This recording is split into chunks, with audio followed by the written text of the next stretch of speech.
The Golden Groom. Billionaire Obinna Okachukwu was tired of the Lagos shallow. Every woman he met seemed more interested in the G-wagon he drove or his penthouse in Banana Island than the man behind the bank account. Seeking something real, Obinna hatched a daring plan. He stepped away from his CEO desk at Okachukwu Logistics, grew out a rough beard, and donned the faded blue overalls of the cleaning crew.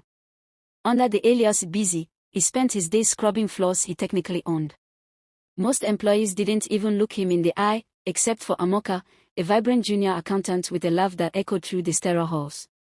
While others stepped over his mop, Amoka would stop to share her lunch or complain about her overbearing boss. Obinna was smitten. She was beautiful, kind, and seemingly oblivious to his true status.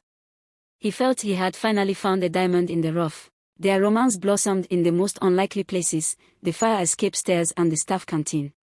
Obinna played the part of the struggling migrant worker perfectly. He told Amoka he was sending every kobo back to a sick mother in the village.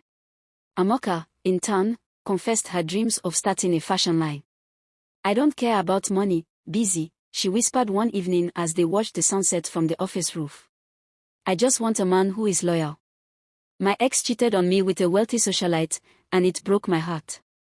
Obinna felt a pang of guilt for his deception, but he convinced himself it was necessary. He promised her the world, secretly planning the moment he would reveal his true identity and fund all her dreams.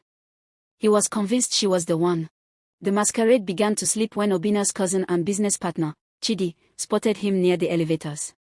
"Obinna, what in the world are you wearing?" Chidi hissed, dragging him into a private bathroom.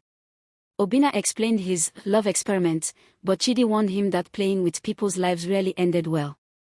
Later that day, Obinna noticed Amoka acting strangely. She was taking long private calls and suddenly had a brand new iPhone 15. When he asked about it, she claimed it was a gift from her sister in London. Obinna wanted to believe her, but the seed of doubt was planted. He decided to speed up the big reveal. He invited her to a dinner at a modest local booker, intending to surprise her by pulling up in his chauffeured Rolls-Royce at the end of the night. The night of the dinner arrived. Obinna waited at the booker, dressed in his best cleaner clothes. But Amoka never showed up. Worried, he drove his work van to her apartment in Suralia. As he approached, he saw a sleek black SUV parked outside, one he recognized instantly. It belonged to Chief Adikana, a notorious rival billionaire known for his predatory business tactics and string of mistresses. Obinna, frozen, as Amoka stepped out of the house. She wasn't wearing her usual modest office attire. She was draped in Versace, dripping in gold jewelry that cost more than a cleaner's yearly salary. She leaned into the SUV and kissed Chief Adikana with a passion she had never shown the Busy. Obinna's heart didn't just break, it turned to ice. Obinna didn't confront them. Instead, he used his resources to dig. He discovered a scandalous truth. Amoka knew who he was from the very first day. She had seen his photo in a business magazine months ago. She had been playing the sweet, humble girl to trap him into a marriage proposal, all while maintaining a high-stakes affair with Chief Adikana. The twist was even more jagged. Amoka and Adikana were working together. She was feeding Adikana trade secrets she stole from Obinna's office while he was busy pretending to mop the floors. They were planning to bankrupt Okachukwu Logistics from the inside. Amoka wasn't looking for love, she was looking for a heist. The betrayal Obinna feared wasn't just romantic, it was a total demolition of his life's work. The following Monday, Obinna ditched the overalls. He walked into the boardroom in a 5,000 Tom Ford suit, flanked by security and the police. Amoka was there, sitting at her desk, waiting for her Busy to text her. When she saw Obinna at the head of the table, her face drained of color.